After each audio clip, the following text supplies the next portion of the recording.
And we're live. Welcome to another Kitchen Sink Microscopy. We're live, and it's almost Christmas. Yay! And it's And right now as we're streaming, it's winter solstice. So yeah, that happy Yule, everybody. yeah. For those that are celebrating Yule, I know at least one that does Yeah, a actually. multitude of things. I mean, we have Hanukkah kind of tied in. Like there's a whole bunch of stuff. So Yeah, whatever you celebrate, feel free to celebrate it. Have a beer on our behalf. yeah. And as the title of this episode suggests, we're gathered here today to celebrate Eric Rosenblatt and Casey Rochford. Maybe not at the same time, hopefully, because might be weird. Um, but No, we it was we got it was somebody blew up the venue that we were right. streaming from. um, yeah, but we've had a couple of our friends on the show over the years, and some have unfortunately passed away, and Yeah. their families have expressed how nice it is to be able to go back and watch those episodes and just kind of see them in a casual conversation and stuff. And of course, we have hundreds and hundreds of episodes like that for the two of us.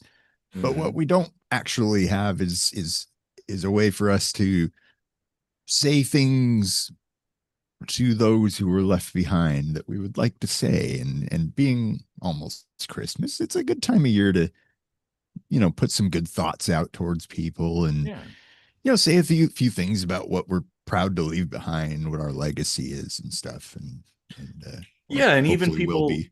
even people that you might be adversarial with, let us not forget the back in World War I, that one Christmas when the Yeah. sides came out of their trenches and drank and smoked and sang songs together. If uh I'm not mistaken, that became somewhat of a tradition in war, I at think least it might many be. wars. Yeah, I yeah, think World War II, even Korean War, possibly. it's Um, possible. Yeah, well, because some cultures, though, depending on where you are, they don't really understand it or yeah, accept it. yeah. But Let's face it, Christianity is pretty much everywhere now. So, yeah, it is. And well, and even people who aren't Christians still understand the sentiment of mhm. Christmas. So Yeah. like that's the thing. It's like I still like it even as an atheist. Like Oh, it's yeah. a sad time, but also a special time. But to me, also, well, I have my witchy shirt on. I have connections in that regard and some pagan stuff. And it's like winter solstice has meaning as well, and so it all sort of jumbles together into this ball of I don't know what, but Ball of confusion. yeah, good song, man. I'm gonna have to listen to that. That's a damn good song. Holy moly! Might I suggest looking up a version done by the band Alice, and the I is with a exclamation point, Or a not one, I not a think, right? dotted I, but an upside down dotted Okay, all right, I. Super cool band out of California. Seen them a few times now. nice. Um, but it kind of like a two female lead singer, one guy sings sometimes, and they have like this synth rock Eastern vibe to it. Like it's very cool. Yeah, I've heard some of their stuff. It's interesting. It's nice Yeah, stuff. Yeah, definitely. yeah. So So I guess like you had suggested this, and so you kind of have a an idea of what uh like the direction, I guess. And yeah, yeah. So so we're talking about like people that are currently alive, because it probably wouldn't technically matter, well, because there could be yeah, people that by the time this is relevant, like they might be gone too. yeah. I mean that's possible, but whoever they leave behind, it might warm their heart to hear nice Yeah. things about those people as well. And of Mm. course, we don't have to like say last names and like No, first dox people names. or anything, Let's but let's go first names. Yeah, unless it's like somebody who is not a family member, been because on the that. show or something. Yeah, exactly. Yeah. So, I guess I'll start with my family, my German family here. Hmm. Like my wife has been absolutely great. Like I'm basically like the house mom. I'm Mm. kind of like my dad was. He was Mr. Mom, right? Mm-hmm. So like I've had trouble finding work here in Germany because I'm still 3 years later learning German. Like, Mm-hmm. We and were it's just talking about, yeah, earlier how German is like Polish or yeah. Welsh. It's just like the most Total complicated. schwierig. Yeah. It's such a complicated language. Just Hmm. So, like she's been working and I've been helping, like keep the household going and stuff and Mhm. working on my various side projects and side hustles like the show and the album back there, little product Mhm. placement. Oh Uh yeah. Mhm. stuff like that. But she's been supportive through all of that and by extension, like my stepdaughter and she's almost an adult now and I missed all the formative years and stuff, but I feel like at least my presence here has allowed my wife more free time to spend raising her. And before she was a single mom trying to do all that stuff and raise the kid Yeah. and so now at least my presence, even though I didn't have that much direct impact on her, um I feel like at least I've allowed for that positive growth Mhm. aspect there. And I'm so proud of her. Like I've seen her come so far just in 3 years, like growing up so fast and overcoming all these like educational hurdles and stuff. And Mhm. there's a lot to be proud of there. And so that's yeah, that's my family here in Germany and my nice things to say to them. And Nice. hopefully uh this is decades later and I'm not Yeah. dead Yeah. like Hopefully, right away. or a century later, with the I'm way things. cyborg. Yeah. Yeah. Why Like not? the album. Yeah. Yeah. Exactly. Yeah. I would. I would. I'd be a cyborg. I think if well, I mean, I wrote a song about the pitfalls of doing that, but um, but yeah. So I guess maybe we can kind of go back and forth or whatever. And Yeah. I mean, I'll say like my mom and dad. That's kind of the obvious thing, and my Mhm. brother as well. My brother and I were not the best of friends when we were young. When we were really young, obviously we did a lot of stuff, but then you get to the teenage years and you hate everybody, and so we didn't talk. But then when we became adults, we do a lot of stuff together, and everything's fine. But my mom and dad in different ways have contributed to who I am today, um, and like inspiring me to become more than just a regular person, I guess. Mhm. So that's a big deal to me, and I've always appreciated it. And my mom, of course, at the time we're streaming now, my mom has passed since 2011. Wow. So it's been a while. Um, Shit. yeah, That's a long and time actually.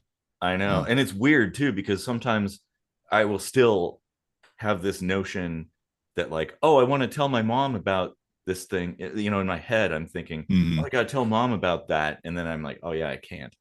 Um, and that really But I, sucks. I I think that is like I feel like that connection whether it's a soul or just a neural connection or whatever, like that's keeping her alive in Mm-hmm. in a weird sort of metaphysical way. Well, yeah. And Um, I'm a spiritual person. So I do believe in some kind of something out there. Like I don't know, sort of afterlife of sorts. Because I don't think that our physical selves are all that we are. right. And there's more to the story, I think. And so, yeah, it's like I always wanted to make my mom proud and be, because she always believed that I was going to be something great someday. Yeah. And a lot of teachers that I had. I'll speak to Mrs. Johnson, my fourth grade teacher, who inspired in me a love of science and space and astronomy and stuff. She was super into that. Um, Mm. and there's been a lot of people. It's like I feel like it's like there's too many people to mention, so maybe we'll just pick out a few. And it doesn't mean that Yeah. Yeah. not mentioning somebody is forgetting them. Just like we could be here all day. But my mom was always so supportive, um, and just believed in that I could do so much more. And even though I was kind of a slacker back in the day, I was a hacker and a slacker. So, um, but so it's like I still in the back of my mind, it's like I want to live up to that hope that my mom had.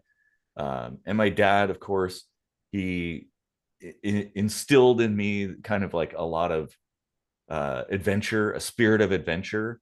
Like he was all into like the medieval stuff, and we went to Renaissance fairs all the time and things like that. Went camping and hiking, and he taught me about military things, and got me into some of that. He's actually the reason I got into ninjas. Like when I was 6, became fascinated with ninjas and then Japanese culture, and it's persisted to this day. And that's all from my dad. Hmm. So yeah, my parents for sure have. And I think this goes for everybody. So I'm not saying I'm unique in any way, but I owe a lot to my parents. So Yeah. thanks. How is your brother anyway? Last I heard, you hadn't heard from him in a while, and that was No, I kind of saw him. I saw him oh, finally. Like I guess oh, there was some kind of work thing going on, and he was really busy, and so everything's good. So we're okay. that's good. That's good. Crisis averted. Yeah. Yeah, but unfortunately both my parents are gone already, but I am lucky to have met my biological family and my biological dad, Mhm. Bob. Uh, we still have a good relationship, and I have to say, like, that is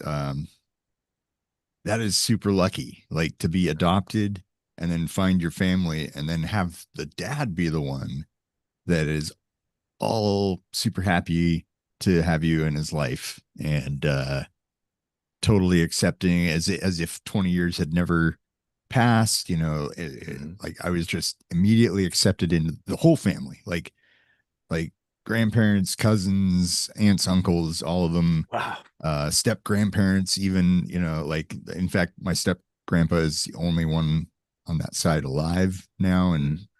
still think of him as grandpa, like, Yeah. and this is just in my adult life, like, that's how much that that whole family makes people feel like family. and Yeah. and even like ex-girlfriends of mine, they still treat like family. Like, Mhm. they'll run into an ex-girlfriend, whether I'm on good terms with her or not, Mhm. and just like sit and chit chat with her and be like, hey, how's it going, and one of my exes, who's actually a really good friend of mine, Gina, she still calls my aunt auntie, even though I think she's actually older than her. That's So that's kind funny. of funny, Mhm. but like maybe a year or a few months or something. That But doesn't matter. I still call yeah, you old man, and right. you're way younger than me. Well, Mhm. I did throw my back out looking at CDs when I was, Yeah. what, 20, Mhm. Yeah. 21, something like Mhm. that. I so speak like adding into family, of course, like I found out fairly recently that I have a long lost sister who my mom Yeah. had when she was younger and put her up for adoption, and we reconnected. And I think that's awesome. Like I Mm, don't know her that well, but we've met and stuff and talk and text and stuff. And like some of my family has welcomed her in, like my cousins on my mom's side. They're tickled pink. cool. They're really, they love her. So that's kind of neat. But that was just an aside because you were brought up Yeah. adoption. Um, But I have to say, one family member that was really, really instrumental in me becoming who I am today, um, is my uncle Chuck. Yeah. He was an inventor and a hard worker, and made a lot of money from his inventions. And but the thing is, he was very pretty wealthy, and but lived very humbly. Like, he drove an old 70s car until it couldn't drive anymore. I mean, we're talking into like the 90s and the 2000s and stuff like that. It's Mm. like Yeah, he they had built he them to had last back then. So yeah, oh yeah, but he had the means to get whatever he wanted. But he built houses for his family. He built a church. He gave to the community. He helped people in need. And like, we had a farm, and I worked on his farm all the time, like odd jobs to make some summer money, essentially. So I learned work ethic, and how to be rich, how to be poor, that kind of stuff, and yeah. learned how to do manual labor, because at the time I wasn't like a manual laborer. And it's like, oh yeah, you got to deal with like hay bales or sheep or dig a trench or something. There are all these things that need to be done, and I helped doing them. Diggers. Diggers, yeah. Yeah, I still got to get a tattoo of that. Hmm. Just That reminds me, like, even though I'm let's say like estranged from my biological mother, um, what I know of that side of the family, I will say like my grandparents, even though I never met them, um, and they were more or less responsible for me being like hidden in this dark secret. Um, they were pretty well off and created kind of like a little compound and built houses and stuff for their immediate family, and so like they are also very family oriented. Apparently that has boundaries, but like that's like in my sideways way of saying something nice about them. um yeah, to and be like I've met one sister on that side, and I don't speak to any of them at all now, even her. But for a short time that we were connected, like she let me come and stay at her place in California once, close to 10 years ago now, and we got like stayed up late having drinks together, looking at photographs of the family and stuff, so I could kind of like vicariously grow up with her. And that yeah, was yeah, a super cool it's moment that awesome. I'll always appreciate. And my niece and nephew, and how much they were like interested in me being a biologist and stuff, like that was super cool. Wow. And of course my brother getting into the NFL, very proud of him for that, because and I've never met him, of course, but like still, like not everybody gets to be a professional not sports player. not So only is it's not just not everybody, it's hardly anybody. mhm, Like, that's right. it is very rare. Yeah. Like, you have a better chance of being an army ranger. Seriously. Like, Yeah. it's a big deal. So that's kind of cool. So yeah. But I do hope that someday before I die, I'm able to like connect with some of those siblings that I've never had a chance to do. And Mhm. I've tried, like, you know, uh early on, like one of the very first episodes we did was about family and kind of centered around a lot of that drama that was kind of going on right Mhm. around that time. And after that episode, I don't think we ever really like touched on this, but I got to a point where I was kind of tired of being hidden. Mhm. And I was like, you know what, like all but one of my siblings is an adult, so I'm just gonna like reach out to them on Facebook, the adult ones, Mhm. and say, hey, you know I'm here. Yeah. I'm your older brother. For what it's worth, like this and that. I still have what I wrote somewhere, but And uh and then they're just it, sitting there waiting for you to follow it up with like asking them to check out this new crypto. but that shit blew up. Like Mm. it went totally sideways. The sister I did know stopped talking to me, and Well, yeah, so like it'll like things will come around. That's just yeah, give I people mean, time. yeah, It's if really it hard. were on my dad's side of the family, right? Like they would be Mm. like, "Oh my god, missing family member." And I've Mhm. even seen that happen since I've come around. Like there have been other, like my grandpa had another son that we didn't Mm. even know about until like 2 years ago or 3 years ago or something. Yeah. And he showed up and after my grandpa died and was like, "Oh, hey, this was my dad too." And everyone's like, "Hey," Mhm. like, and then with my own mother, it's all like, I don't know if I want to tell your siblings you exist. And it's like, Well, and there's probably some societal aspects to that, cultural things. yeah. Because But like it's still like, it's it's bullshit. difficult as an individual to hear that people don't want you to exist or Well, to, and to know that you exist. as a parallel, so when my sister came to visit, a bunch of like my cousins and stuff showed up, and I was there, and my dad was there. We all hung out and talked and caught up on things and whatnot, and figured out how much we had in common, which was kind of a lot, which is weird. Yeah. But my brother, he he didn't want to have anything to do with visiting. He it doesn't seem to be. I don't know. I don't know what the reason is. I haven't asked him because it's his own personal business. But like, Yeah. he didn't want to be a part of it, and so it's like for some people maybe they struggle to handle that. I guess because people think they have a pretty good bead on things. Like, oh, this is the way it is, and then when a little monkey wrench gets thrown in there, and all Yeah. of a sudden your worldview is changing. Yeah. I guess maybe If he'd people, ever be open to talk about that on the show, that would be awesome.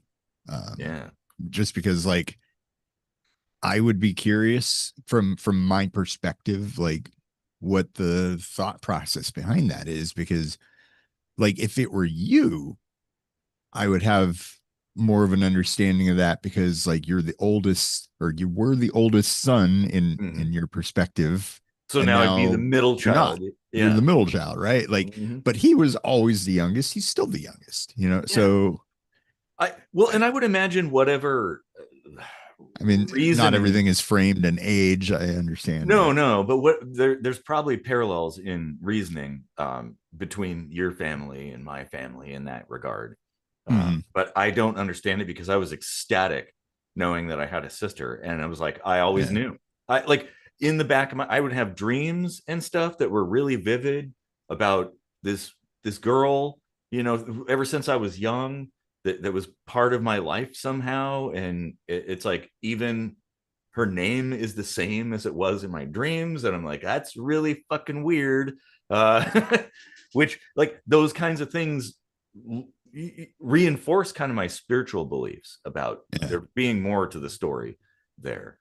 Huh. um but here, how about this? Here's one we can share in common, because we were talking about the family episode, and I know in that we were talking about how it doesn't have to be biological to be part of a family. I would say you, Casey, are part of my family, and Yeah. you've been very, very influential in my life.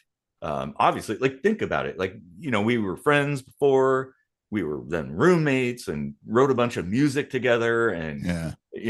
had all kinds of crazy ass adventures and stuff. We started a business and ran it for 6 years.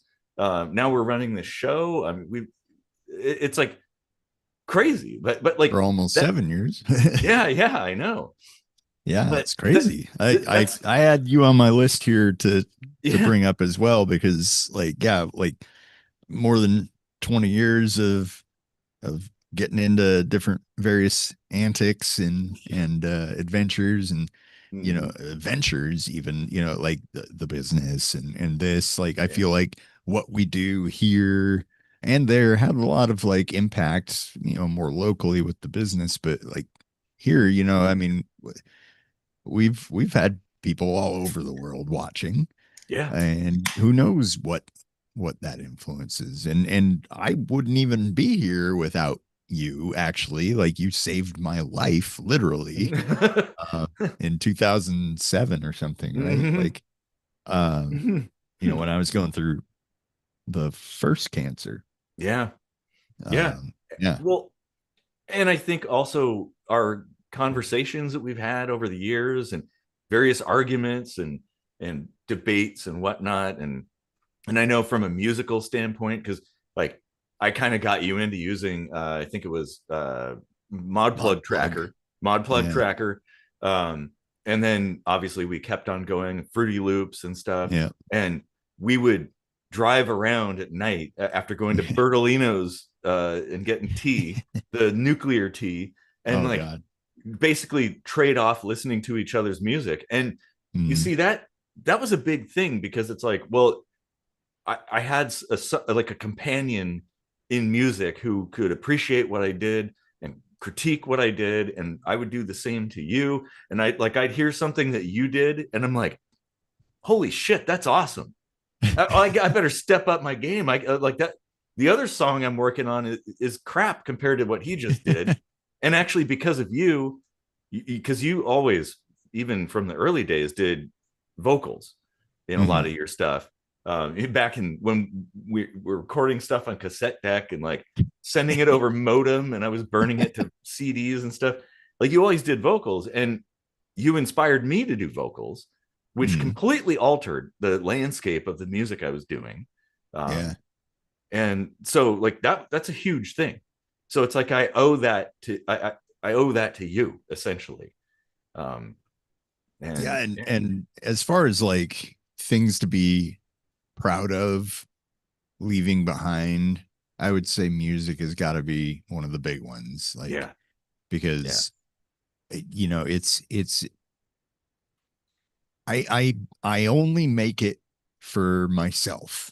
hmm I enjoy listening to it. I enjoy making it. I enjoy tweaking it and perfecting it and everything, and making it sound exactly how I would want it to hear. And I kind of don't give two shits whether or not anybody else actually listens to it. yeah. But it is there. It's out there, like, and if I like it so much, there's got to be another human being out there that would enjoy it. So why Well, they're not put it definitely. out? I mean, there's at least me, because a Yeah. lot of your stuff I like. Like some stuff I don't get, but I'm like, okay, well, you have a certain. There's this harmonic dissonance Mhm. that is like contagious, I guess. And I can't do that, by the way. I don't know how to do that. Like, I so you have a special skill in that I regard. attribute that to listening to jazz a lot as a kid. Yeah. And I did too, but I just can't. It's not. I don't have the jazz vibe within me, I guess. Yeah. I'm more like hip hop and stuff like that. If you Mhm. were to do that, or blues, that's definitely part of my influence in that regard. Battery acid blues. Yeah, exactly. Yeah, but well, and like you say, music. I would say this. I don't know if anybody has said this before, but now it's my quote: "Memories fade, but music is forever." Mhm. I mean, you think about it, like nobody remembers a lot of people, but there are songs out there that still persist and people listen to them. Like old 8-track tapes that people are like, I don't even know who this is. And like you go and look it up, and there's no record of the person at all. But yet there's their music. Yeah. So there's an expression at some point in time that represents probably something big. It's like for me, yeah, I'm the same way about writing music. It's mostly for myself. It's basically documenting my life in a way, Yeah. so I can go back and listen to a song years later and remember, like, oh yeah, that was going on when I wrote this song. Even if Mhm. there's not lyrics in that, I still like the music itself. And like, but I also enjoy sharing it too. Yeah. Like there's something about that. If somebody is really enjoys a song that I wrote, it encourages me to keep writing songs, Yeah. you know, and collaborative stuff. Done a lot of that over the years, not as much as I'd like, but that's kind of fun too. Mhm. Yeah. Yeah. Well, yeah, I mean, even in this show, got to collaborate with Godly Mind States, Yeah. going Yeah. by Yeah. Ocean the Ghost or Ocean whatever the it is. Ghost. Yeah. Yeah. Yeah.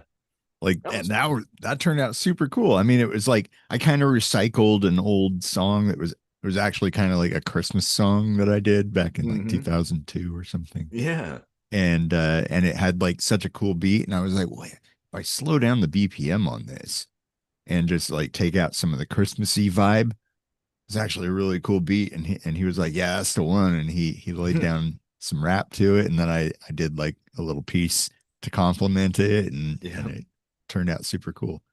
Yeah. Um, Exactly. and That's yeah, yeah. guy I never met in person before, like No, no, totally like he just collaborate. He recorded it on his phone, and I like did my best to master it and make it sound okay. And and I think it turned out great, actually. dude, that's like throwback to back in the day when we were Yeah. first working on music, Yep.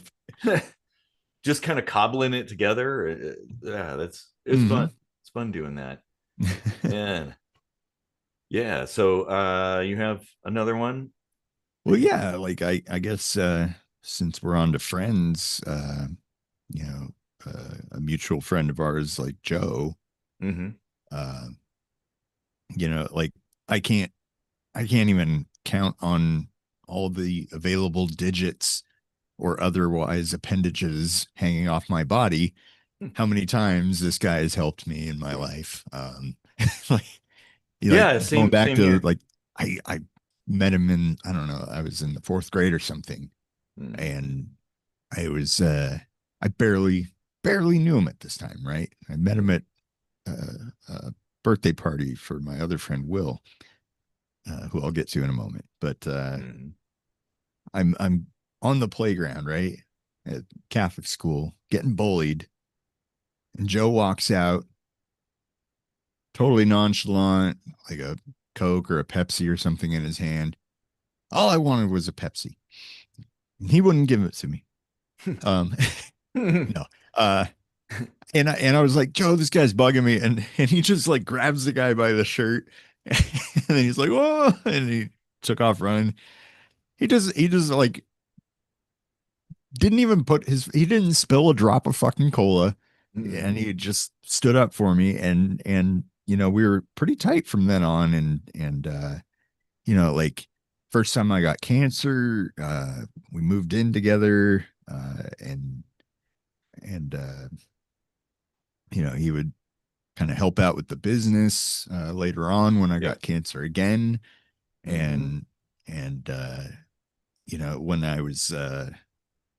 when I came back from Memphis and was like relative, like basically homeless, he let me stay there and Mm. and get back on my feet. And as I was taking care of my parents, and like that, it's just like an endless amount of like charity and goodwill that you know I Selfless. feel like I've taken way more than I've given to him. I owe him an endless amount of gratitude. And he's Yeah. helped me move so many times too. God, I Well, we moved helped so him many move though times. too. So remember that with the Yeah, piano. yeah, that's true. Yeah, the fucking So you piano return the and favor. Oh my god, that was yeah.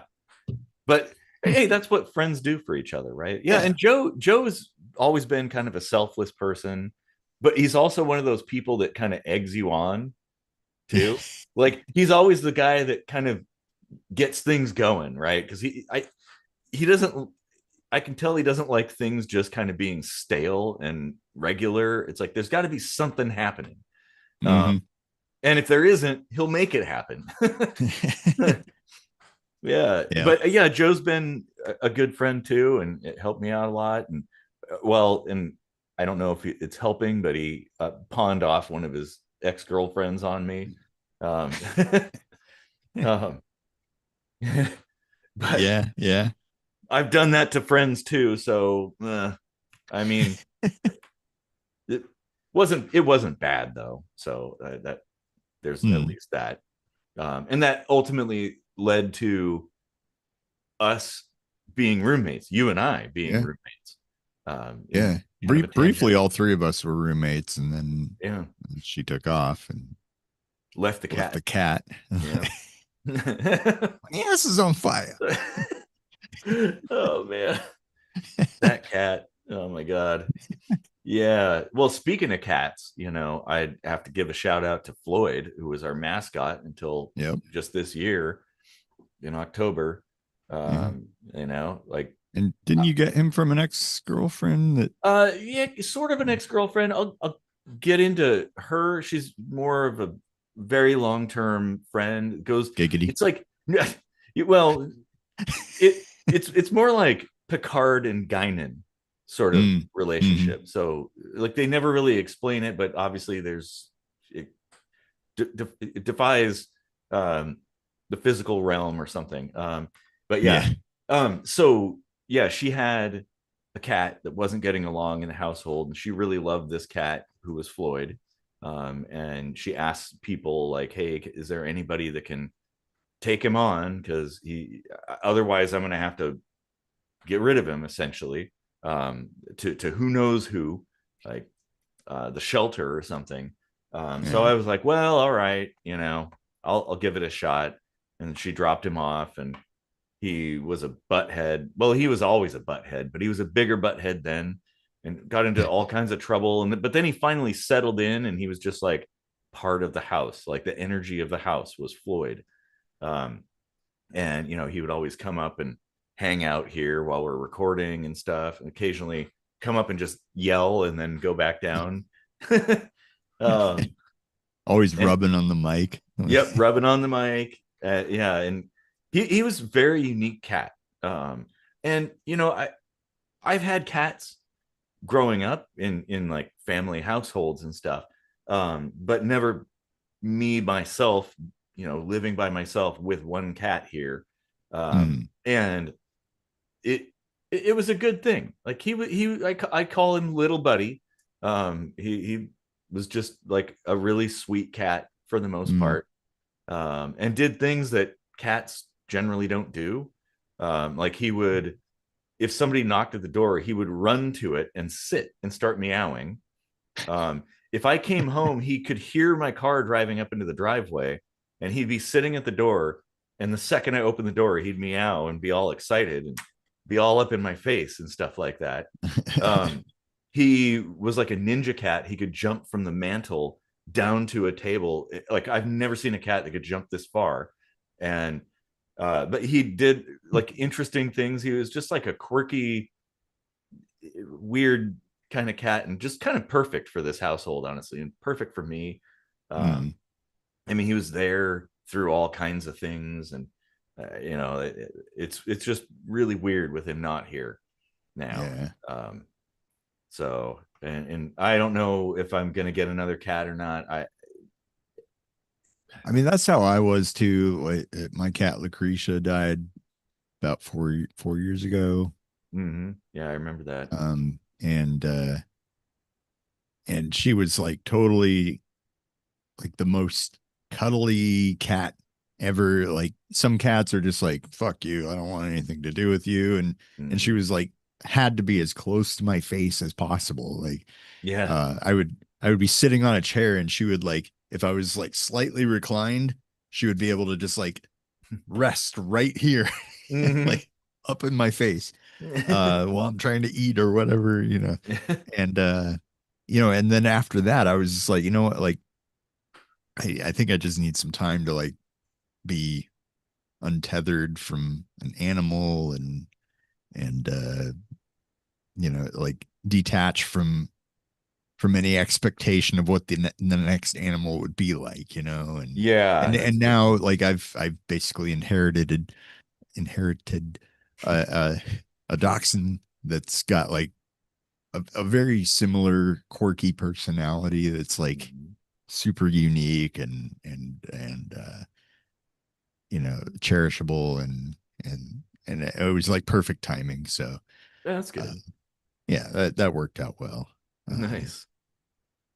Yeah, and to go back to someone I mentioned earlier, how I met Joe, my friend Will, I've known him since fucking 1986 or something. Jeez. Like, oh shit, going on 40 years, I guess. You And were like little back then. yeah, Wow. very small. Like we were, I had just basically like graduated from Montessori. I was going into the first grade. It was like the summer between, right? Yeah. So we were like standing around in the little playground for the Montessori kids. It had like all these like tiny rocks, like little bitty gravel instead of sand, Yeah. right? A And pea gravel, I think it's called. yeah, and our parents were talking. Yeah, he was a couple of years older, and so Will and I were just like taking the little pea gravel bits and going up the little big toy and throwing them down the slide. And we like totally got in trouble for that, like throwing rocks down the slide, like after school, while And our the, parents were standing right there, being like, "Yeah, that's fine," like. And that was just kind of like how we became friends. And then like we had years where we wouldn't talk, or we're even kind of like mad at each other for shit I don't think either of us even remember. yeah, But that's how it like, goes. Yeah. yeah, well, like you come back around at some point, Hmm. and it was super cool of him to like host my 40th birthday show, Hmm. like when we did the show like double live, Yep. like That on was a fun. stage at a Yeah. fucking metal concert, Yeah. basically. Like, That was really fun. Yeah, mhm. having an actual audience physically Yeah, there. that Yeah. was super cool. I mean, like there was a little bit of technical trouble, but it overall turned out super cool. and Yeah. and it just kind of sucks. It was like not only in the middle of the pandemic, but like a snowstorm. Yeah. So otherwise, I think there would have been like an even bigger turnout that would have been super fun and like Mhm. engaging. Um, Yeah, and even yeah, people who casually know us or have heard yeah, of us might show up. it Yeah, it but would be cool to do that again sometime. yeah, we should. I agree. That was really fun. Except Definitely. that now we're dead. Yep. Well, Yeah. so well, hey, get yourself a Ouija board and you can still talk to us, right? Or Tesla invented some kind of spirit radio thing. Actually, several people have. Edison did too, but fuck Edison. Um, Yeah. yeah, just build yourself one of those. It's easy, and then you can talk to us. At least you could talk to me because I'll be in comms range for something like that. All right. Um, yeah, talking about friends, like I mean, I would say all of my friends, like past and present, that kind of thing, um, are, had some kind of influence in my life. Like the friends that I don't talk to, obviously they were impactful in one way or another, and friends that I still talk to, um, I or people that are no longer with us, like I definitely appreciate all of them. Everybody Yeah. brought something to my life, and I hope I brought something to theirs. Um, and I mean, I'll point out a few just based on the sheer volume of time that it's like there are friends that I hung out with maybe for a year or two or whatever, or here and there. But then there are friends that I've hung out with for like 30 years or longer, that kind of thing. Like my friend Rob, who I Yeah. met in middle school. And He I was our still, first guest on the show, yes, he actually. was. Yeah. And we still hang out. And we, most of the time when we hang out, it's like we're helping each other fix each other's cars. It's kind of what we do. We're mechanics. But it's an opportunity to just chill and hang out and tackle a problem Mhm. together and stuff. And but I've known him for a really long time, and he lived in my house for a while. Mhm. Like we used to hang out every day for years and years and years. So it's like there were all kinds of crazy shenanigans that happened.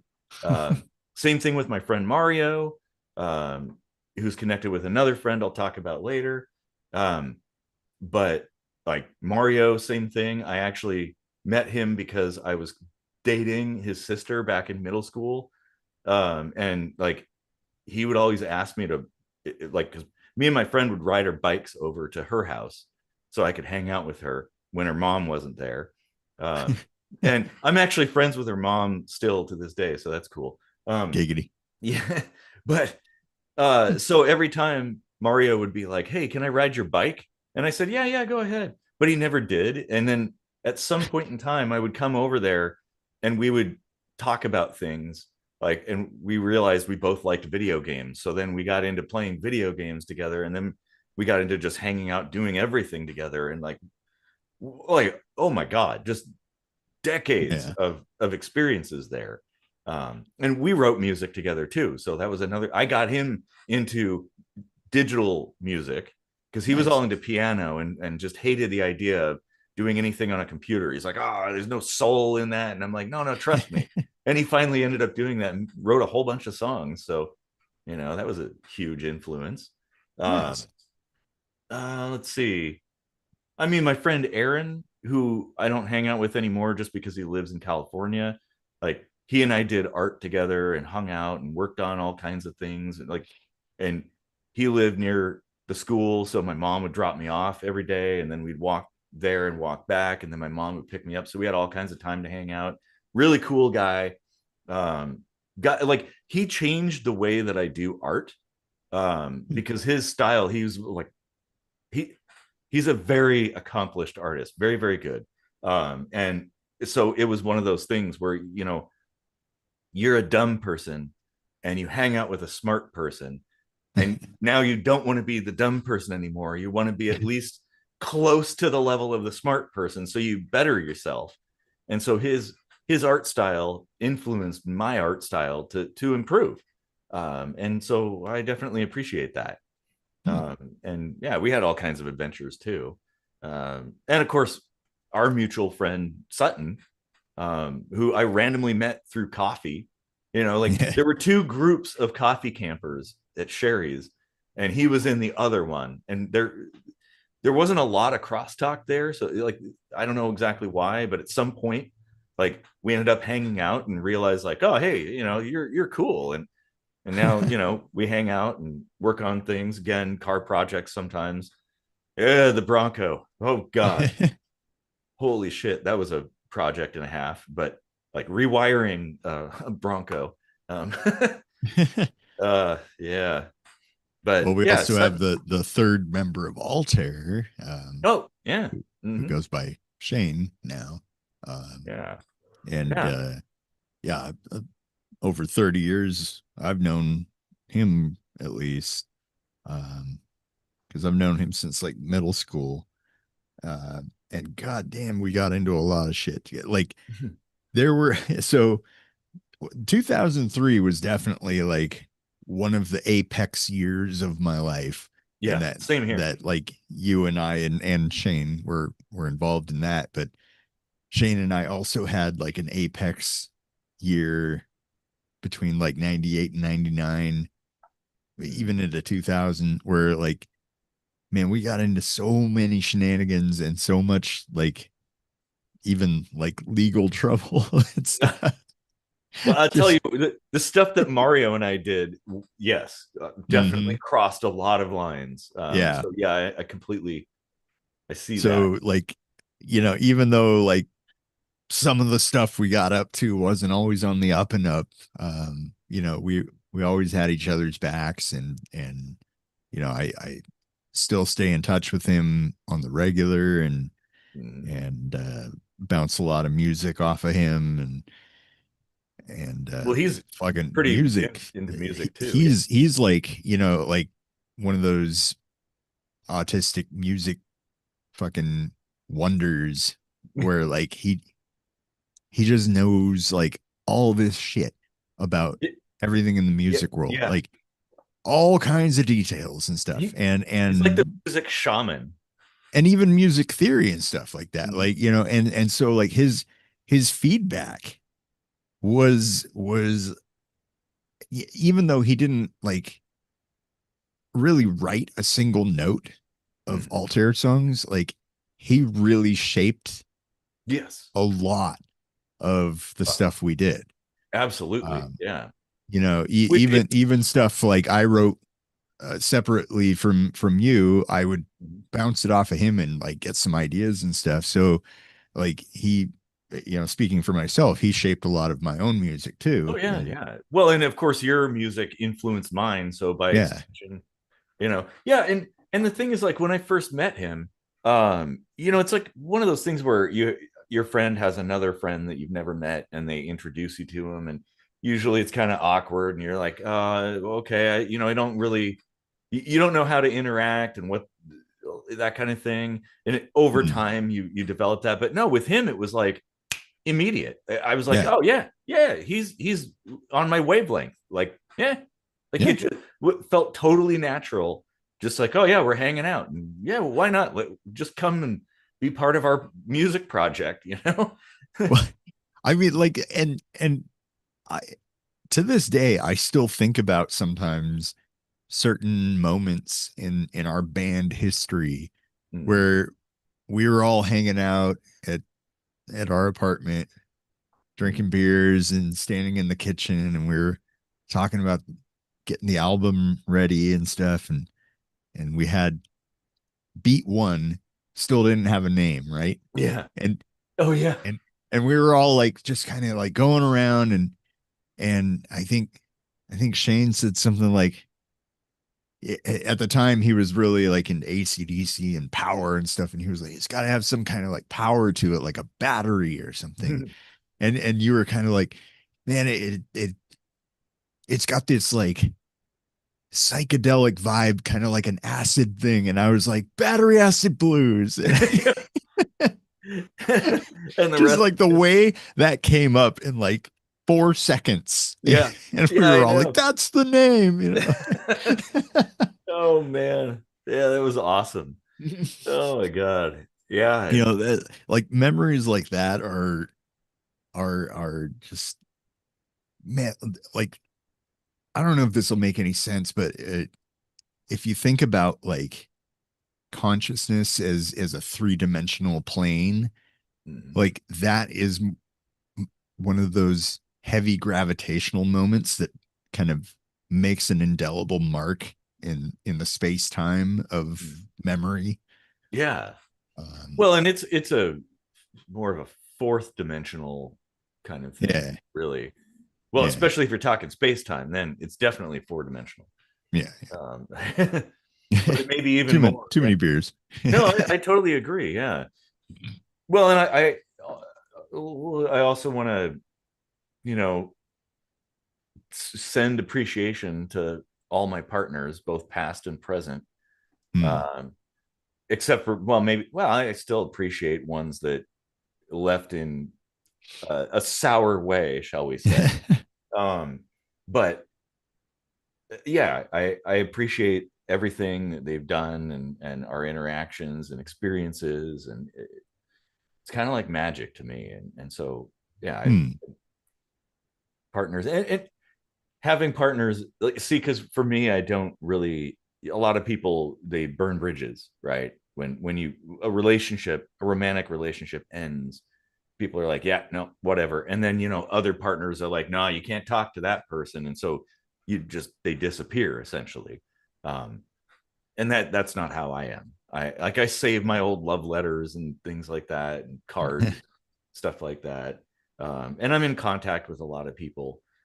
Some of them turn into more of satellites or comets, I guess, where they kind of come back around every once in a while, and they're part of my life for a bit, and then they go on to their own thing, and it's cyclical. But yeah, I love my partners and appreciate them. And I I'm not very good at expressing that. Sometimes I generally do that through gifts and deeds, like doing Yeah. things. But love language, right? Yeah, I guess that would be mine. Yeah. Yeah, And yeah, conversation too. Like if I'm willing to sit down and have a deep ass conversation about some weird thing, well, that means something. That yeah, that means that I care. Like yeah. if that makes sense. Well, yeah, like a lot of the times, um, uh, well, a lot of the topics that I've brought to the show in recent years Mhm. have come from conversations with my wife. Like, Yeah. you know, like the stuff that she'll bring up or we'll just end up talking about. Oftentimes, like right before the show, I'll be like, "That's a good topic. I got Mhm. I Yeah, got to talk I've about that had on the show." You know, I've like, had similar, yeah, same yeah. sort of thing where I'm like, I have no idea, and then somebody Mm. suggests something.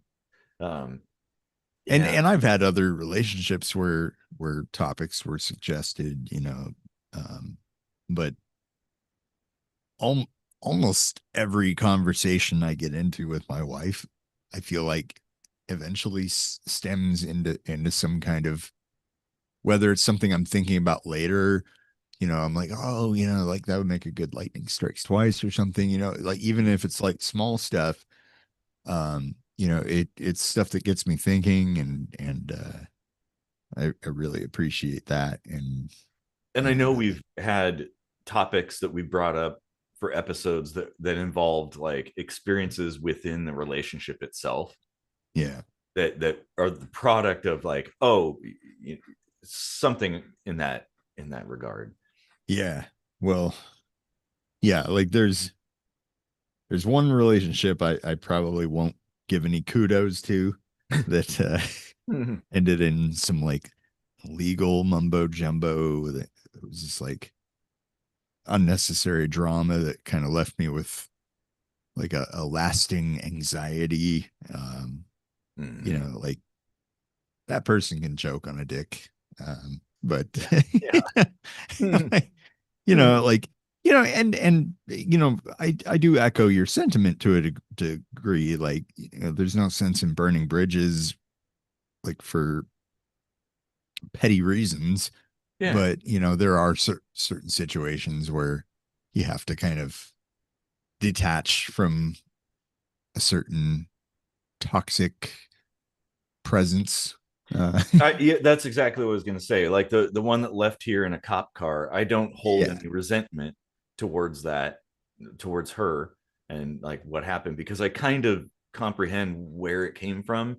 However, I'm not the person to shoulder that burden.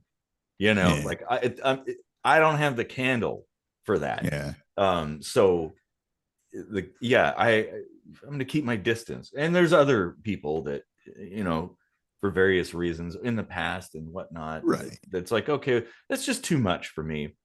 You know, I Well, I, I had one relationship with this girl. This is many years ago.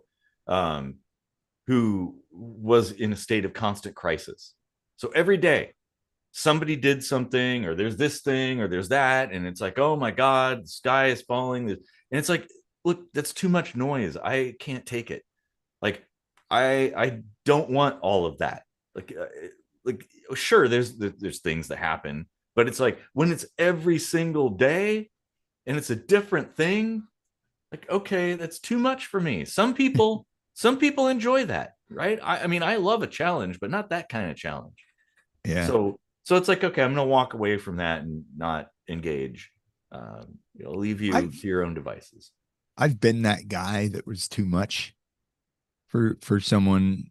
So I had a friend briefly, but we were actually like pretty close friends. It was a girl, Hannah. It Mm. was totally platonic, but um, a lot of people with the amount of time we spent together, a lot of Mm. people were like, "Oh, you guys are a couple, right?" And we're like, "No, we're totally just friends." It was kind of the first time in my life where there was a girl where it was just like from the beginning, totally like, yeah, I recognize this as just a friend, and she was attractive and everything, but you know, like I never saw her in that way, right? Mm. And for all I know, she didn't see me in that way either. But Yeah. is that the case? I don't know. But ultimately, like, she had a friend that I ended up becoming quite infatuated with, and um, we even ended up like making out and stuff, and kind of, you know, getting along in that fashion, and then she kind of wanted to just see me as a friend, and I was coming out of an abusive relationship and had kind of like just a complete mess going on in my brain. I wasn't on antidepressants at the time, and I should have been. Mm. And I ran into a situation where I checked myself into a mental hospital because I was very close to hanging myself. Yeah. And that eventually just became too much for Hannah to deal with. Like, she was a good friend for as long as possible and like helped me for a time after the hospital, but then eventually just kind of had to shove off And that and makes sense. make some distance. And I completely understood why and stuff, and I didn't push it. Yeah. But you know, like, I have to eulogize myself by sending some appreciation her way for dealing with all of that Mhm. bullshit that I put her through emotionally. I know, Like, and there's a lot of people I feel bad, you know. Um, I'll say my friend Tim, I'm bad. I feel bad. I definitely regret slamming your head into a door when we were like 12. oh Um, wow. like just out of some goofiness, you know, like, yeah, that was stupid. We were good friends. Um, but well, yeah, going back to friends and stuff. So I'll give a shout out for Nikki, who's no longer with us, Yeah. that you and I had experiences with. Uh, Mm.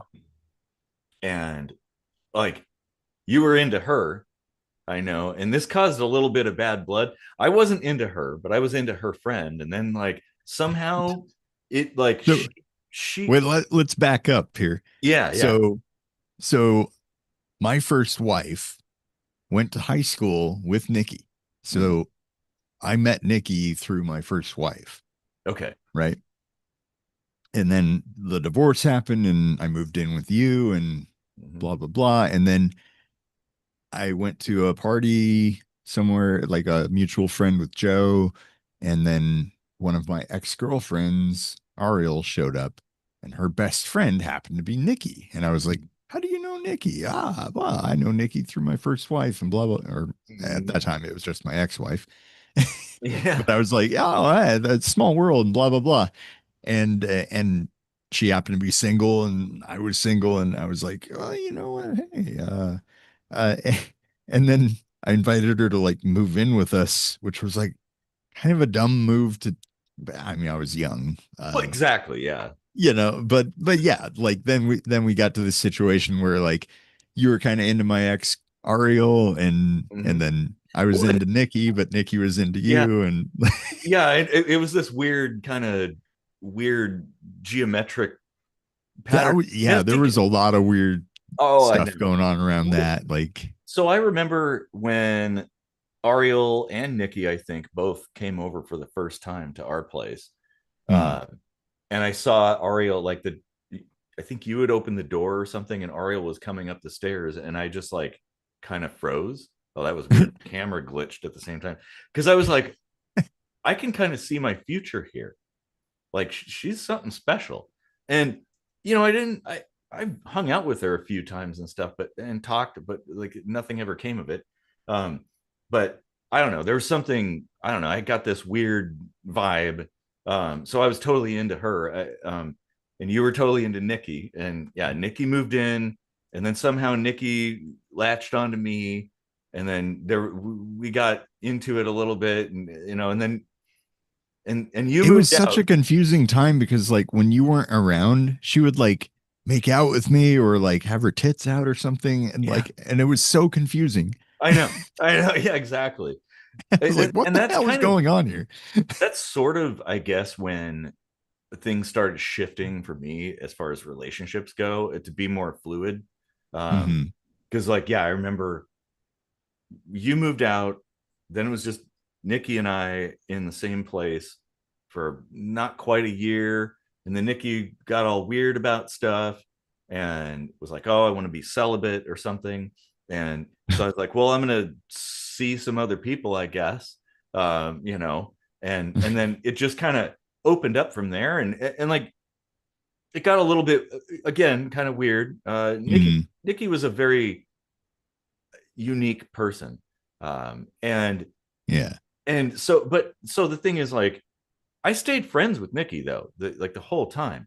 Mm-hmm. And so I had, you know, multiple relationships and whatnot, and still stayed in contact and everything. And then she moved back into the place that you and I lived in, and she, um, Right. and so she was down the road, and we'd hang out. And I had just broken up with a sort of long term girlfriend, and so like it so it was like mostly platonic. I will describe our relationship as that.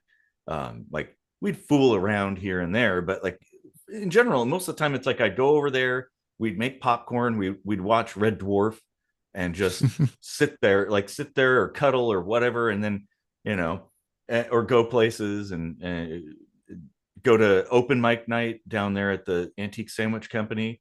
Mm-hmm. Like every Tuesday we would go there. And she was she sort of became my wingman. So she Nice. helped me rewrite my OkCupid profile because she thought it sucked.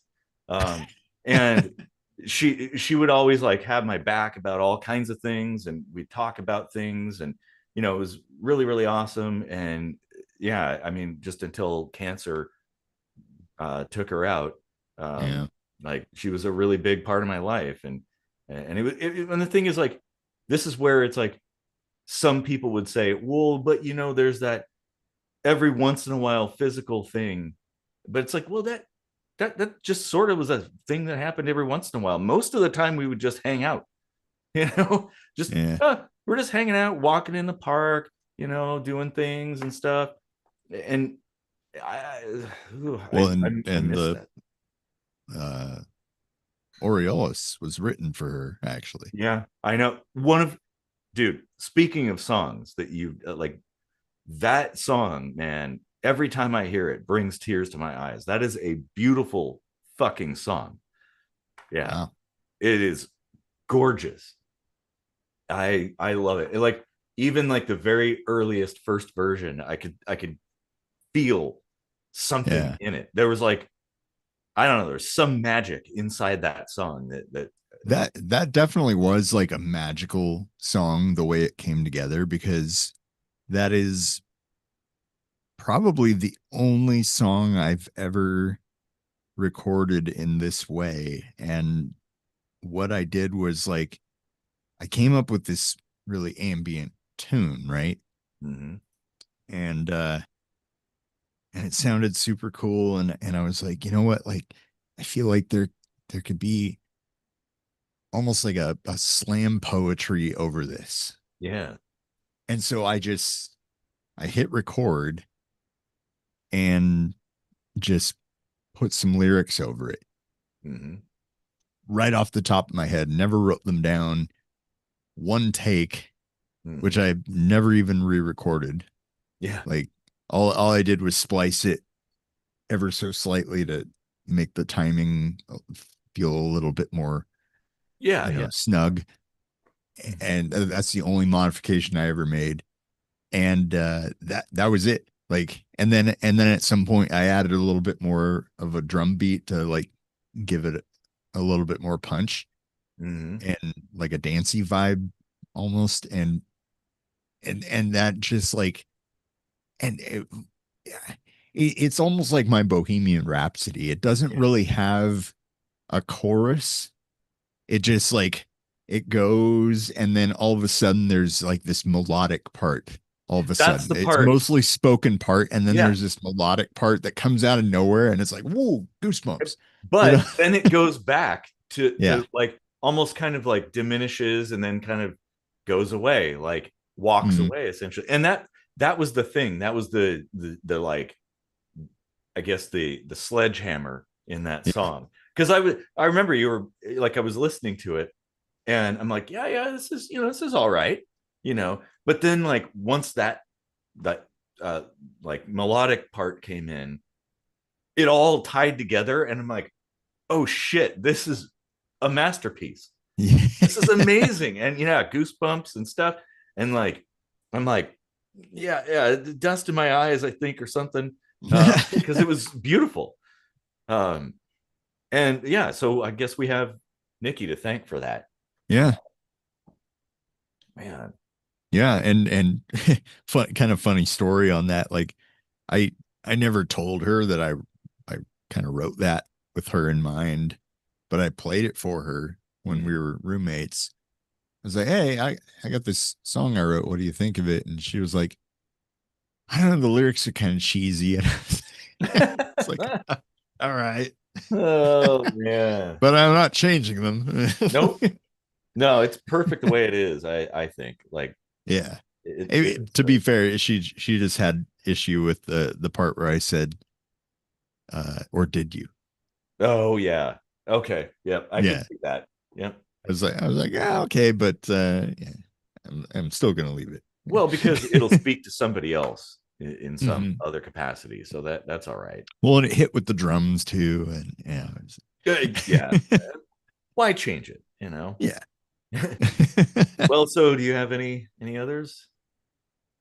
uh yeah, I mean, like Again, we could go on all day if we really wanted to. yeah, I mean, I guess like to maybe speak a little bit to like leaving a legacy apart from the music. Mhm. um I feel uh I feel like my strength in life has been to find a project that I'm passionate about Mhm. and see it through to the end, and then kind of never come back to that again. I wrote a book which is in that corner there, product It's placement. on the shelf in my bathroom too for anybody that wants to read it while they're here. Yeah. And I feel like that summarized my uh first two battles with cancer, and how I approached that from the standpoint of an atheist, and I saw that there wasn't really like a support network in book form for atheists, and facing a life-threatening disease. And I was like, you know what, before I forget all this stuff, I should maybe write it down, and why not kind of turn it into like a self-help sort of book. Like, here's how I mentally coped with cancer as a person that has no faith Yeah. in the divine or whatever. Where most people are like, oh, I'm just gonna pray or put it in God's hands, and And there's all kinds of resources in that regard. exactly. And Yeah. and I was like, you know what? Maybe I'll just write a book. And to this day, actually, like, I just got a royalty payment for a couple bucks, Mhm. but it still Some makes me people have bought happy. it. Yeah, it still makes me happy that like random people will buy this book from time to time. And when okay, it was at my parents' 50th anniversary party that I put together, and I had invited some family that I'm not particularly close to, but I know my parents were, and it was on my mom's side, which is like super Catholic, super religious. Mhm. And I was just like, we were at a restaurant, and I was kind of over to one side, and this one random cousin, uncle, I'm not even sure, actually. I think my mom's cousin's husband or something, right? Mhm. he comes up to me and he was like, it was kind of hush tone because he knows how religious everyone is. He was like, "Hey, I just want you to know, I read your book and it really helps me." And I was Nice. like, "Oh wow, thank you." Like that was so random. Mhm. Like a family member from a total religious side of the family was all like, "Hey, don't tell these other religious family members, but I read your atheist book and I really liked it." Like Mhm. really helped me. You know, like I That's a didn't even good. bother asking him like how did it help you or anything. I let him have that moment to like connect with me and I was like, "I thank you," you know, like Mhm. and because obviously it was like it had to be a secret, you know. Yeah. Yeah, So I didn't exactly. want to like drag it out or anything, but like I don't know what he went through and how it helped him, but like I was just glad it helped, you know. Hmm. And I helped someone. So what I did helped and If every that makes it person, worth it, you know. yeah, well, if every person could help one person once, we Mm-hmm. could change the world. Really, seriously, in some way, and that's probably a huge way because that's life altering. Right. Yeah. Rather I than just mean, like, oh, I helped you get lunch today or yeah, something. That's today, but yeah, there could be impact that lasts a lifetime there. that's how I know I led a worthwhile life. You know, like I can actually say my existence was able to help another human being. Mm-hmm. You know, like I mean, everybody can say that. Everybody when they honestly look at their life, all you people out there at my funeral should know that you have made a positive impact in somebody's life. And they're probably in this room with you now. But a lot of people, when they look at their life, you know, from the inside looking out and trying to look back in, they can't see that. Yeah, And because I think what it might be is that the the problems that people deal with in the world seem so huge, even though objectively they're meaningless. They're nothing. They're ephemeral, like financial problems, relationships, whatever. All this stuff will pass. It has no value. But what does have an impact is like the little thing you do when you help a lady cross the street, or you go and you do something nice for somebody and it changes their day, it brightens their day or something, or you write a book and the book helps somebody, or you write a song and the song helps somebody, or you know, like for me, it's like I have an entire workshop full of tools and gear and equipment, mostly, I mean, obviously the the primary reason is so I can fix my own stuff, but it's also secondarily and probably more importantly, so I have the tools that so that when somebody has something broken, they can come to me and I can help them fix it. And I work very hard to have experience and knowledge. So it's like, okay, yeah, your car has this problem. Let's go ahead and take care of it. You know, this electronic device has this problem. Let's go ahead and take care of it. You know, your yeah, house has this problem. Let's go ahead and take care of it. And also, what I do at the same time is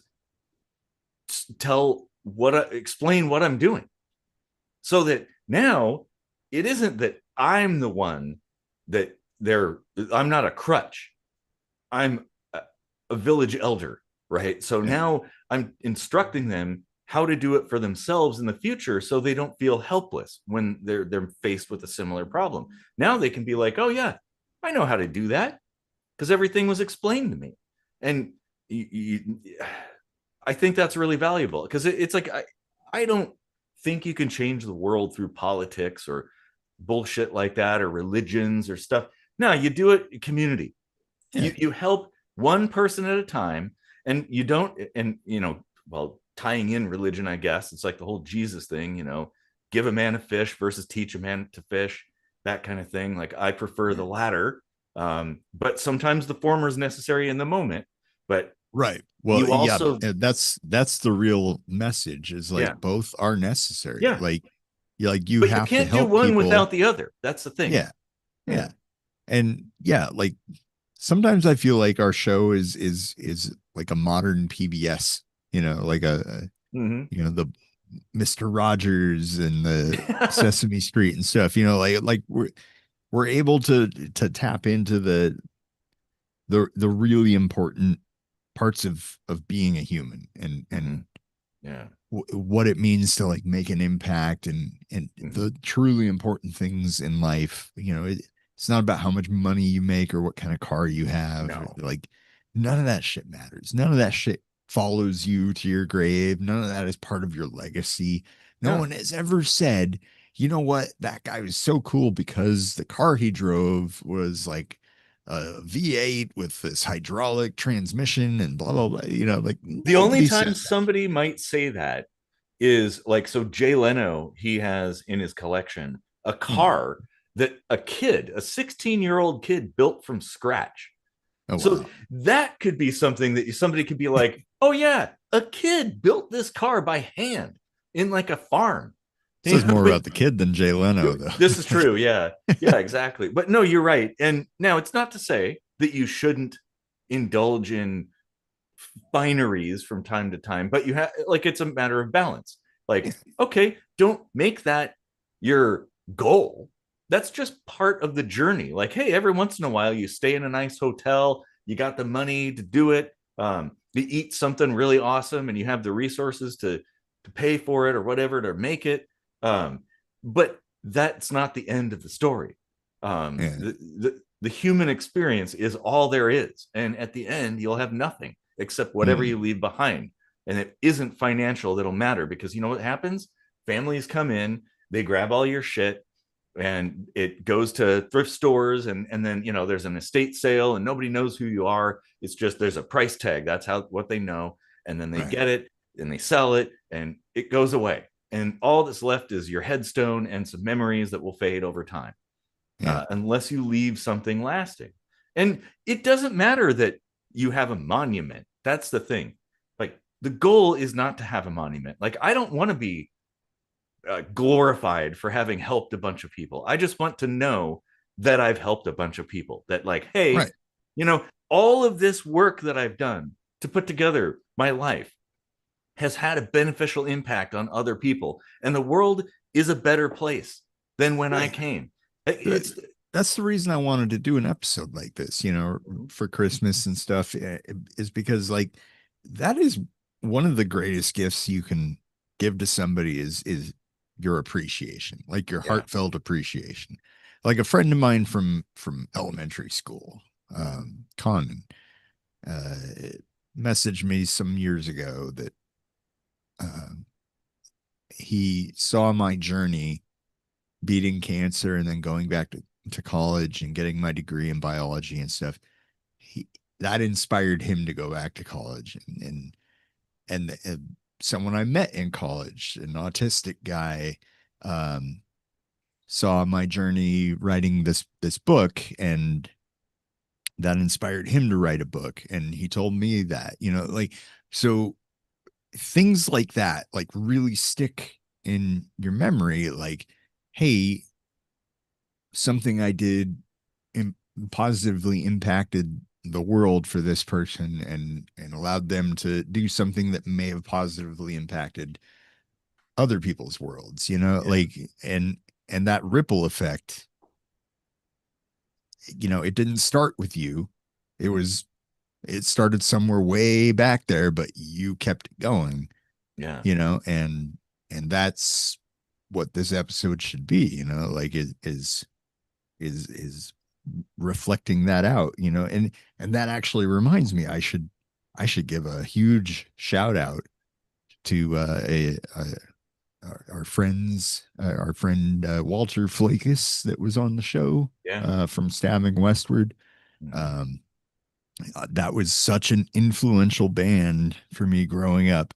First CD I bought with my own money, and then all of a sudden, like, I meet somebody who is also a fan of the band that kind of knew the band.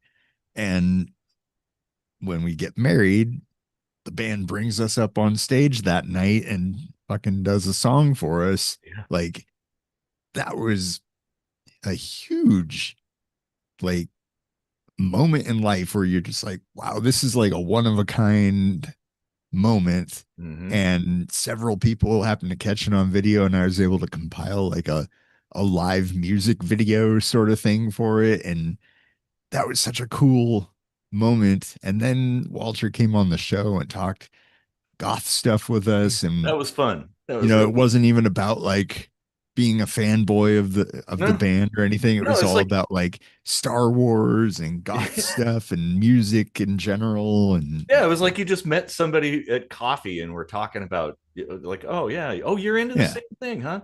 Yeah, it was great. yeah. Well, Like and that every other interview he's probably sat through has been all like, so this album, like, what were your influences? And the same fucking questions over and over yeah. again.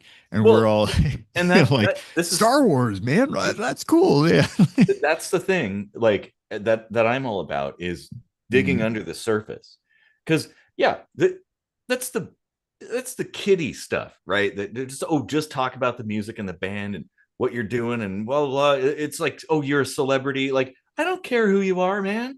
I don't care Yeah. if you're a homeless guy or like a billionaire. It doesn't really matter. Like, I'll treat you the same, and I want to know about you as a person. And if we have something we connect on, hey, cool. You know, like Mhm. a good example, because this maybe ties into what you're talking about. Because like a lot of people in those places will like dismiss the common people, right? Like, oh, I'm better Right. than that. I'm so talented and whatnot. And it's like, you're not any more talented than the other talented person. All right. Like, don't get a big head. But like at my work, this lady that ran the coffee shop that we have, she would do a little uh, seasonal coloring contest, right? So you'd get this sheet that was just something off the internet, that was just black and white line drawing of something that was. I did the Halloween ones, and that was the first one that I did. So this one was a pumpkin, right? Just a plain ass pumpkin. And so I was like, you know what? I'm gonna go all out on this. And so I made, because I do a lot of like drawing and things like that. So I made it like all shaded and detailed and modified the drawing itself. So the stem of the pumpkin was like an arm holding a knife that was like carving the pumpkin and also like picking out pieces. So the pumpkin was carving itself. And it was like Nice. really, really awesome looking. And I submitted it, and she was like, "Oh, wow, okay." Um, and I'd get coffee every day down there, and she's like, "Okay, well, you're basically first place." And I looked at some of the other contestants that people had submitted things, and there were a lot of really good attempts. And I thought about it, and I'm like, I don't really care about being number one.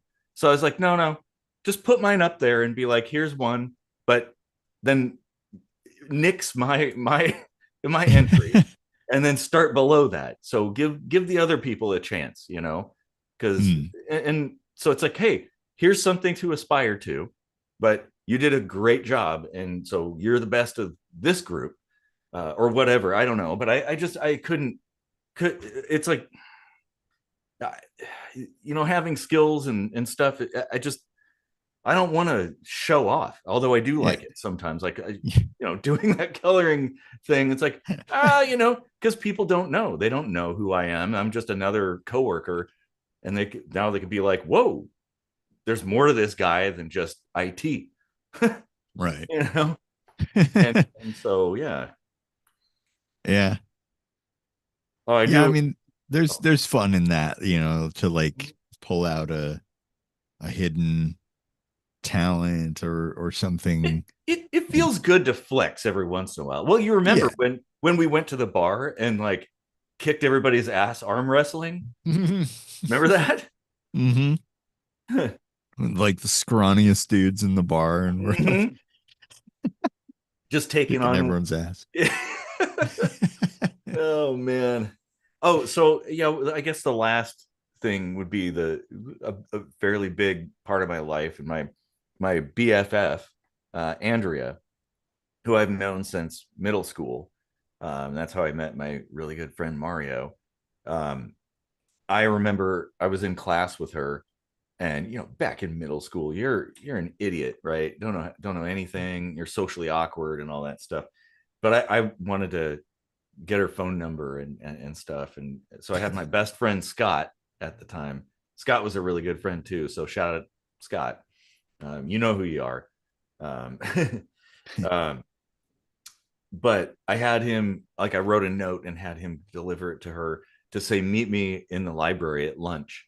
And so I go to the library at lunch and I'm all nervous and shifting around and stuff. And finally the door opens and she walks in, and it was like September and the sun was coming through the windows and it was like lighting up her hair. And the song Dreamweaver was kind of playing in my head. It was all slow motion.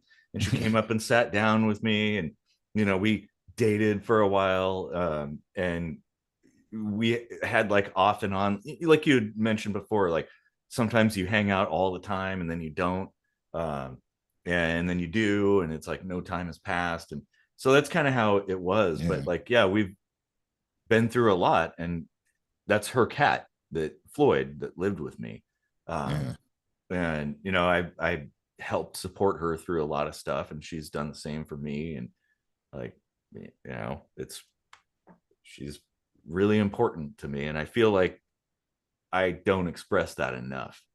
um, and I'm not present enough. But then again, it's like you can only divide yourself so far when you have your own things to deal with.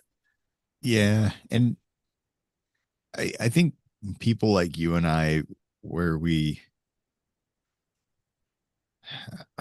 whether it's some place on the spectrum or something else or something to do with art, whatever it is, like sometimes we have trouble connecting with or connecting our human emotions with uh socially acceptable human expressions for those emotions, Yeah, if that makes that sense. that does. Yeah, I get that. Like, the way we express our gratitude isn't as direct, or it doesn't come as easily to be so direct Mm-hmm.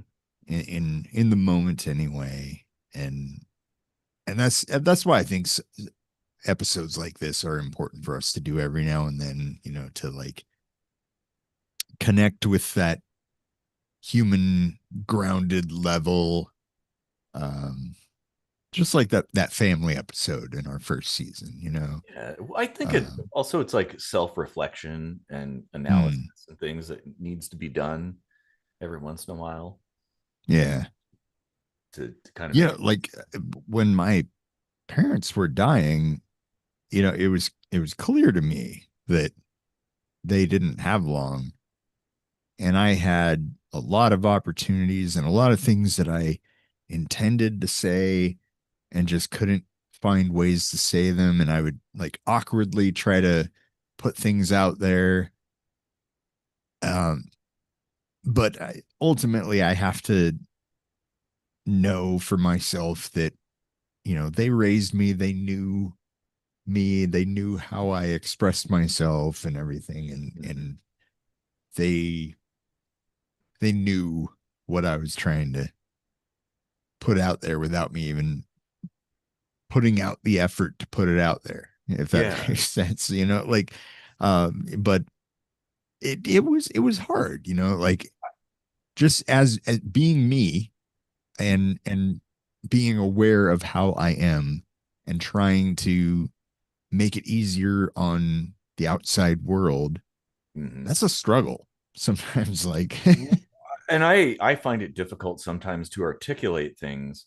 And hmm, in that, oftentimes I elect to say nothing because I feel like because I've experienced so many times where I'm pretty confident that what I'm saying makes sense, but then somebody right. misinterprets it and takes it the Yep. wrong way. So I'm like, you know what?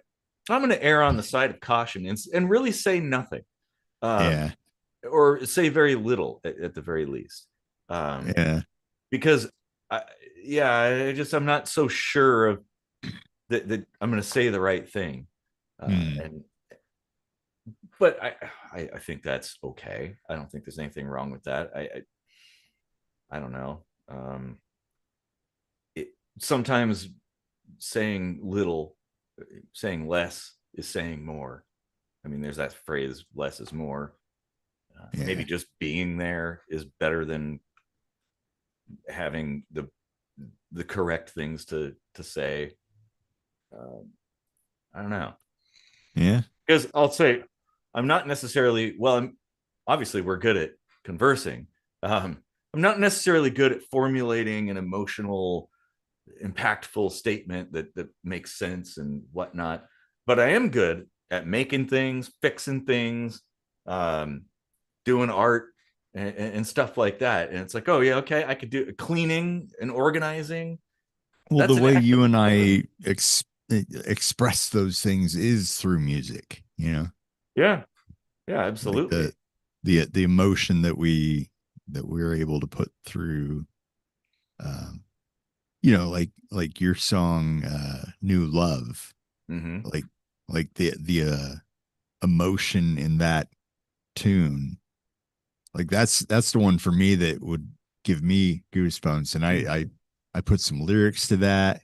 And Mm-hmm. you know, like I was like, oh, you know what, like that would sound so cool with like this kind of lyric vibe Yeah. over it and this part, and you know, like, and I feel like that added like another dimension to it, and Well, you like know, my magnum opus, Harmony of Theory, you took yep. it and made Harmony of Guitar Theory, which, like, that was another one of those songs where Mm-hmm. it started off and I'm like, okay, yeah, well, all right, this is all right.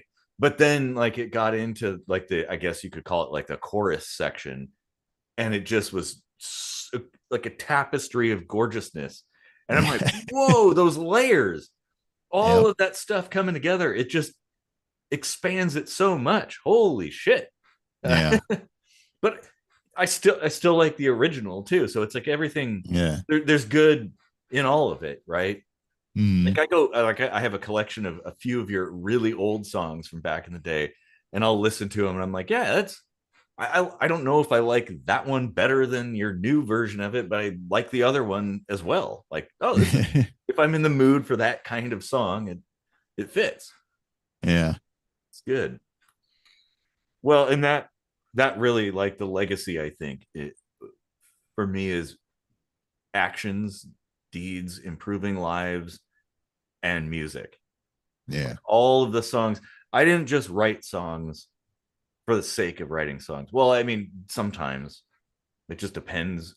Like a lot of stuff I didn't finish is just sort of just random shit. But the full songs that I've crafted, there's a story there. And it Yeah. isn't just like, oh, I'm doing this to make an album to make a buck. It's like, no, I'm telling a story, and it's a story of my own experiences in my life and the people I've met and known, and the things that have happened. Yeah, every song has some tie to that, I think. Yeah. Yeah. You know, ironically, I think our body of work now, like in our middle age, Mm-hmm. if we like polished it and put it out, you know, took all the best of the best and put it out, like it would be like critically acclaimed, you I know, like I think so. Yeah. because there's you know, everyone says you have your entire life to write your first album, but most of those people are writing that first album when they're 20, you Mm-hmm. know, and we've been writing since we were 20 or Mm-hmm. before, really, you Mm-hmm. know, like, um, and taking all that time to hone our craft and, you know, like find our groove and in our particular style and flavor of writing Yeah. and having time to like listen to it 1,000 times and tweak it and Mm-hmm. you know, like it would be super cool if at some point, you know, the world discovered the magic that's there in that like untold nobody's story, you know, Yeah. like, um, And then and I guess yeah, I and would, that's what I kind of hoped to do with the concept album, you know, like I wanted to, you know, my friend that killed himself when he was 19, I wanted him to have an impact on the world. yeah, So that was my goal there, you know. And I think that is a legacy I leave too, you know, like mm-hmm. And that is something that most people would not attain. Like, because mm, that was a long time ago. A lot has happened, and to be able to finally put it all together after all that time, that's a big deal. yeah. A lot of people would give up. Um, that that's something I just going back like that I appreciate about you is your tenacity.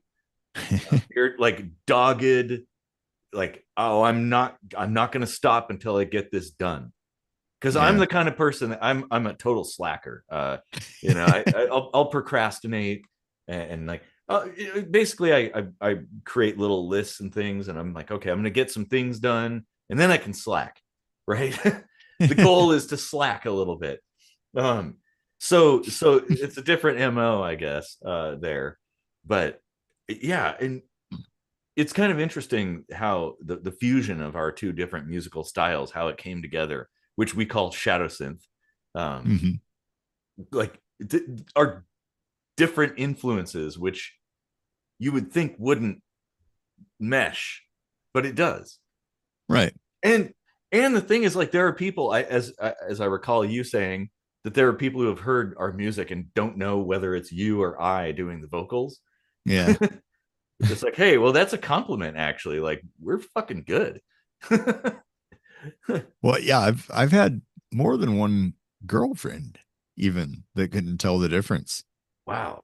Like they'd be listening to the song and they're like, "Oh, this is a really like this is probably one of my favorite ones you've done." And I was like, "This is actually Eric."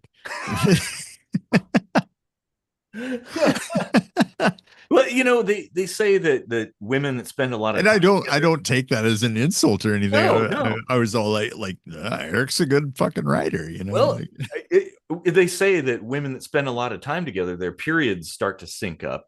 So maybe guys or musicians that work on things together, like their style starts to sync up, where it becomes yeah. indistinguishable. Because I will say, like, my early stuff was a lot more like hip hop, techno, stuff like that, very rhythmic oriented and things like that. But over time, because of your influence of us crafting things together, it's become like it's morphed into something different that it's, you know, not that essentially. Yeah. Well, and vice versa. Like, you know, a lot of my background was metal and stuff like that.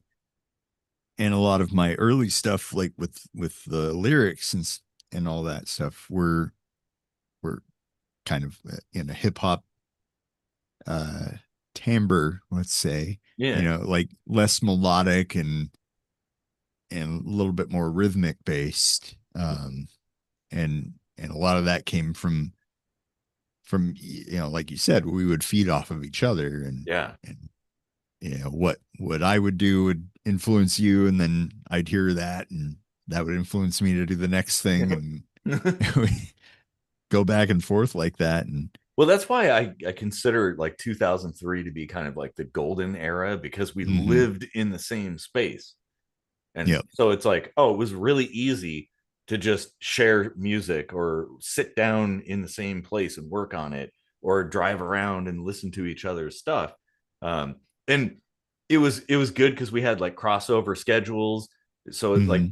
you know, there were times when we were in the same space, but then you were working nights and stuff. And so it's like I had time alone to kind of fidget around with things, and then you had the same. And Yeah. so like we could work undisturbed because that's something I do generally. A lot of people I know, they're like, oh, I want to sit there while you write a song, and I'm like, I don't think that the energy, it's an energy thing. Like having somebody sit there watching me create is just weird. I don't know, it messes with my mojo, I guess, or something. I don't know what it is, but Yeah. it's because here. So the thing is, It's like trying to pee standing next to a man 2 foot taller than yeah. you. Well, I guess because I'm kind of a people pleaser in a sense, like an entertainer. If somebody is a guest, right, they're here, I feel like I can't just sit here. I can't be doing my own thing. I got to be engaging with them and providing them with an experience or something. I don't want them to be like, wow, that guy is really boring. Like it's really boring being here. So I'm always kind of thinking of things. So it's like if somebody's sitting there watching me work on a song, I mean, unless they're maybe involved in it, because I've done some collab stuff quite a bit. But it just sitting observing as I'm crafting is weird. It's like, Yeah. I don't know, it messes with me because then I feel like I got to put on a show. Like, Right. like I'm an actor all of a sudden. It's like, I guess it'd be like if you went to a restaurant and there was this window where people could stand there and watch the chef and the kitchen crew put together food. You'd be on the spot, I think. I Yeah. guess. So I don't know. Well, Man. I guess that's a good funeral for I, you and or I. yeah, I feel like we didn't cover enough, but I mean, hey, like I said, it could be all day if we wanted to dive deep, and I think it'd be very boring because for me, and I'll just put this out there, I would love a Viking funeral. Like, I don't want to be buried. Get a boat, put me on it, set it on fire, push it out to sea. There you go. Let nature do what it does. That's fine. And I want any kind of service to be a party. Like, play the music I wrote, look at the art that I made, whatever. I don't know, tell stories or something. Like, have a party. The only tears I want at my, believe me, I will be up there or out there looking at you. If there's a tear of sorrow, I'm going to get you. It better be tears of joy. So just keep that in mind. You will be haunted, okay? It won't be malicious. It'll be, I'll just move things around and stuff like that, and mess with your like open doors and stuff, and turn lights on and off, disconnect things. Yeah. All right. Well, thanks for deep sink diving with us into the Christmas ghost of I don't know, like legacies and appreciation. Yeah. And yeah, take care of each other and be nice and kind and say good words to one another every now and then. And Because you maybe, never know when your time is up. true. And maybe if there's somebody that you have some salty thoughts about from the past, reconsider and try to connect with them again, because it just does. Don't let the sun go down on that, essentially. Because, yeah, I don't know. Don't burn bridges. I don't know. I don't know what I'm trying to say, but I think I said it, I guess. Yeah. All right, everybody. Well, thanks for watching, and share your comments, of course, as always. And we will see you next time, hopefully, unless this is our last video.